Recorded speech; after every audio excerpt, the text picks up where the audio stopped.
bisa melihat bahwa kealahan Yesus itu nampak melalui kata-katanya, atau melalui perbuatannya, atau melalui tindakan-tindakannya. Tapi kadang-kadang kemanusiaan juga nampak melalui kata-katanya atau tindakan-tindakan perbuatan-perbuatannya. Maka di sini orang Kristen harus bisa melihat dalam kitab sucinya kapan Yesus berkata-kata sebagai Allah dan kapan-kapan dia berkata-kata sebagai manusia. Kapan dia bertindak sebagai Allah, kapan dia bertindak sebagai manusia. Kapan dia berbicara atau menyatakan sesuatu sebagai Allah, dan kapan dia berbicara atau menyatakan sesuatu. Shalom saudara yang diberkati Tuhan, selamat datang dan selamat berjumpa kembali di Renungan Pagi Sabu Kobang Channel.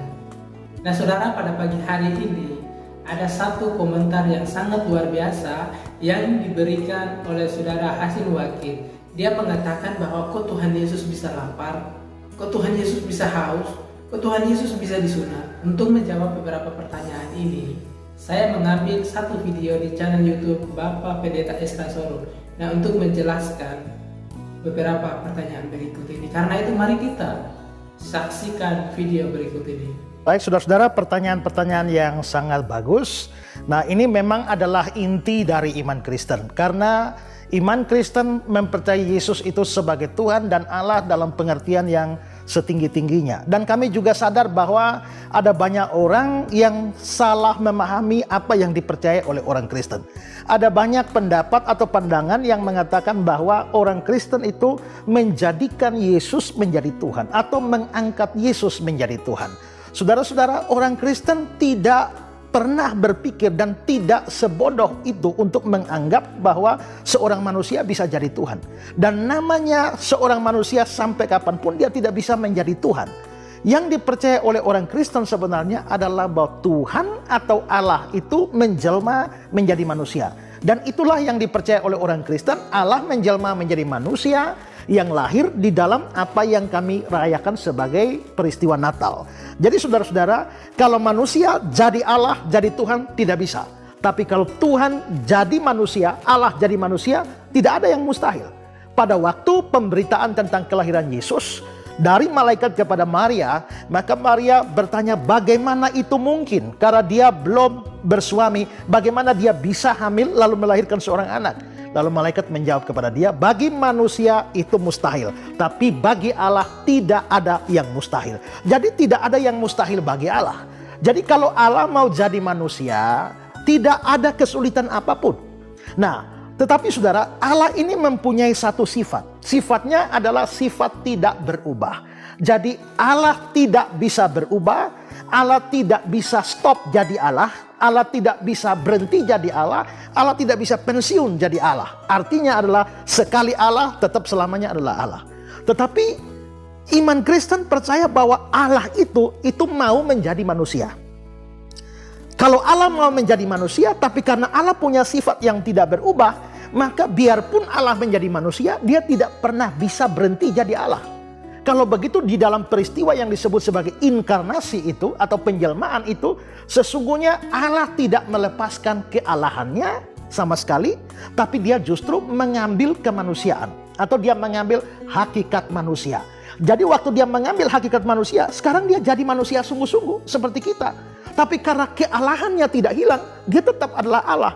Kalau begitu maka dia adalah Allah, tapi juga dia manusia.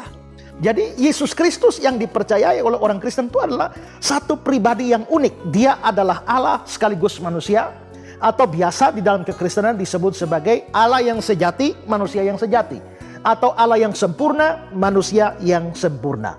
Nah, tetapi saudara-saudara, dua hakikat ini, yaitu hakikat Allah dan hakikat manusia, mereka bersatunya dalam satu pribadi.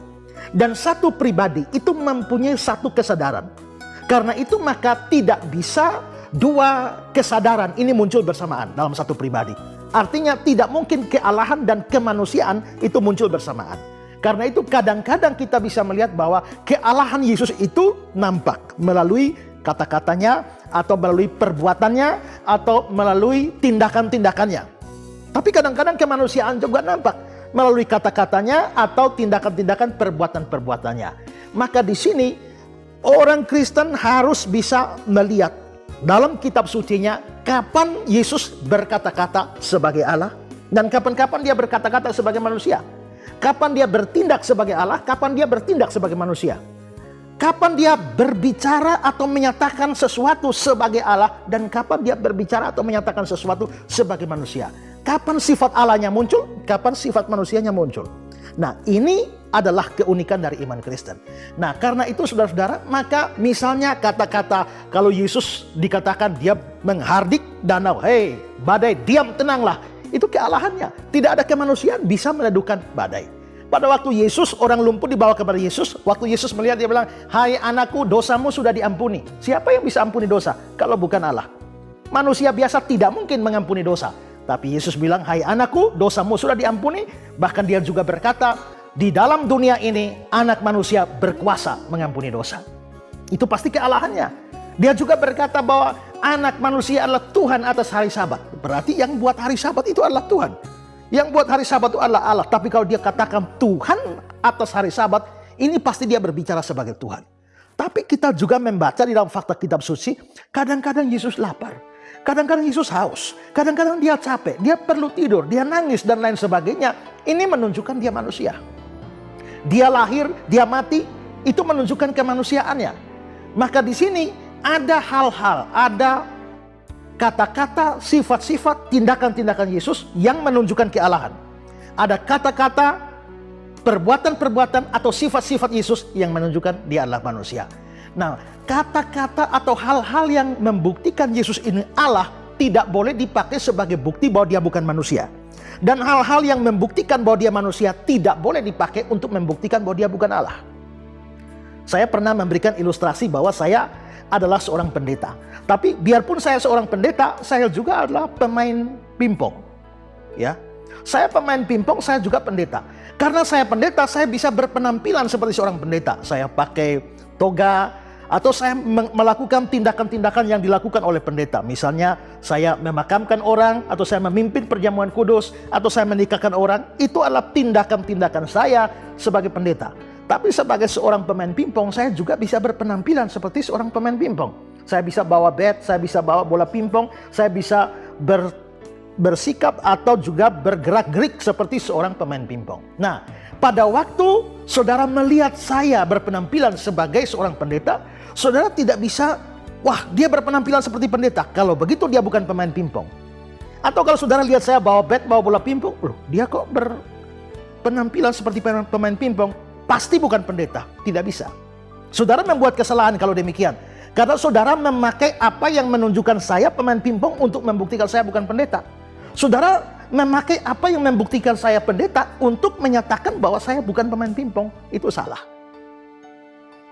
Karena itu saudara, hal yang sama juga terjadi pada Yesus. Jangan mempergunakan hal-hal yang menunjukkan kealahan Yesus untuk membuktikan bahwa dia bukan manusia.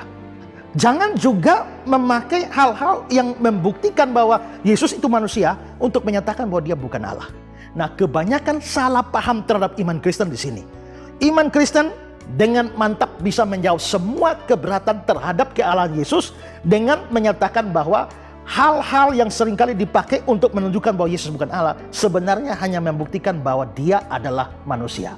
Nah, dengan prinsip seperti ini saudara, sebenarnya kita bisa menjawab semua pertanyaan yang saudara ajukan ini.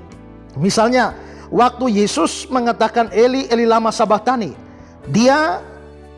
apakah itu membuktikan bahwa dia bukan Allah? Gampang saja. Itu bukan membuktikan dia bukan Allah, tapi membuktikan bahwa dia adalah manusia. Karena saat itu dia ada dalam posisi manusia dan dia menyapa Allah sebagai ya Allahku, mengapa engkau meninggalkan aku? Kalau saudara keberatan, kalau dia Allah, mengapa dia harus menyapa Sang Bapa sebagai Allah? Orang Kristen percaya Tritunggal. Orang Kristen percaya Tritunggal dan tiga pribadi ini ya mempunyai satu hakikat, yakni Allah. Dan kalau di dalam kalimat Yesus di kayu salib, Eli, Eli lama sabachthani, dia menyapa Allah, dia menyapa Bapa sebagai Allah. Kalau saudara membaca Alkitab di dalam Ibrani 1 ayat 8, saudara akan temukan di sana bahwa tentang anak, sebenarnya adalah kepada anak, terjemahan yang lebih tepat. Kepada anak ia, Bapa berkata, tahtamu ya Allah. Berarti Bapa berbicara kepada anak, ya Allah. Jadi kalau Bapa bisa bicara kepada anak, ya Allah, maka apa anehnya kalau anak bicara kepada Bapa, ya Allah.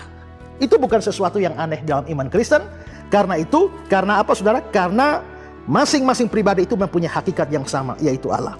Kalau saudara tanya, Yesus kok bisa menangis? Yesus kok bisa haus? Jawabnya simpel. Yang nangis, yang haus itu adalah kemanusiaannya. Tapi itu tidak membuktikan bahwa dia bukan Allah. Yesus tidak tahu hari kiamat. Di dalam Matius 24 ayat 36 dia berkata, tentang hari dan saat itu tidak seorang pun tahu. Malaikat pun tidak, anak pun tidak, hanya Bapa. Kalau Yesus itu Tuhan, mengapa dia tidak tahu? Waktu itu dia bicara dalam kapasitas sebagai manusia. Kalau dia bicara sebagai kapasitas sebagai Tuhan, dia pasti tahu. Muridnya yang paling dekat dengan dia, Simon Petrus, dalam Yohanes 21, ketika Yesus menanyakan kasihnya, Simon, apakah engkau mengasihi aku? Lalu Petrus menjawab, Tuhan, engkau tahu segala sesuatu. Engkau tahu aku mengasihi engkau. Tuhan, engkau tahu segala sesuatu. Kalau menyoroti kealahan atau ketuhanannya, dia tahu segala sesuatu.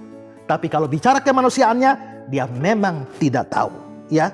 Lalu saudara, kalau dikatakan Yesus adalah Tuhan, kenapa dia harus berdoa lagi? Gampang jawabnya. Waktu dia berdoa dalam kapasitas sebagai manusia. Nah, karena itu saudara, saya melihat banyak pertanyaan yang model seperti ini, itu sebenarnya hanya menunjukkan kemanusiaan untuk membuktikan bahwa dia bukan Allah. Itu salah. Hal-hal yang saudara ungkapkan itu hanya menunjukkan Yesus adalah manusia, tapi tidak membuktikan dia bukan Allah. Kitab suci membicarakan dua, karena itu orang Kristen percaya Yesus adalah Allah dan juga adalah manusia. Ya, itu jawab. Oke, jadi kita sudah mendengar bahwa kenapa Tuhan Yesus itu bisa merasakan lapar, bisa merasakan haus, bisa menangis, bisa merasa sedih, oleh karena dia memiliki dua sifat, yaitu apa? Sifat manusia dan sifat kealahan. Kalau sifat manusia, dia bisa lapar, dia mengikuti tradisi orang Yahudi, yaitu sunat. Tetapi sifat kealahannya, dia berkuasa, dia bisa melakukan banyak mujizat, banyak tanda-tanda untuk menunjukkan keilahiannya. Dia bisa memberi makan 5.000 orang, dia bisa mengubah air menjadi anggur. Itu adalah sifat-sifat kealahannya. Jadi kita telah mendengar oleh Pendeta Ezra Solo. Kiranya melalui video ini bisa memberkati kita semua dan juga bisa kita memiliki iman yang teguh di dalam Yesus, karena di luar Yesus tidak ada keselamatan. Keselamatan hanya ada dalam Yesus. Jika kita mau selamat, percaya pada Yesus, beriman pada Yesus. Kiranya video ini menjadi berkat buat kita, dan bagikan ke teman-teman lain supaya Injil Kristus, Injil tentang Yesus itu bisa tersebar, bisa diberitakan kepada orang lain. Shalom, Tuhan berkati.